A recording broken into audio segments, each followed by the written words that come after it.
10 p.m. Thursday. For Hancock, Wyandotte, and Marion counties. What? South to southwest winds 20 to 30 miles an hour with gusts up to 60 miles an hour expected. Where? Lucas, Wood, Ottawa, Sandusky, Hancock, Seneca, Wyandotte, Crawford, and Marion counties. When? From 9 a.m. to 10 p.m. Thursday. Impacts. Damaging winds will blow down trees and power lines. Widespread power outages are expected.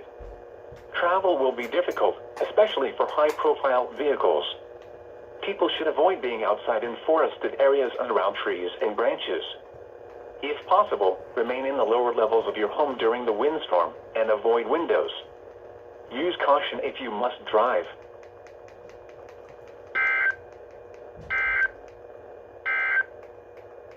Wind advisory in effect from 11 a.m. Thursday to 3 a.m. Friday. For Muskingum County. What? Southwest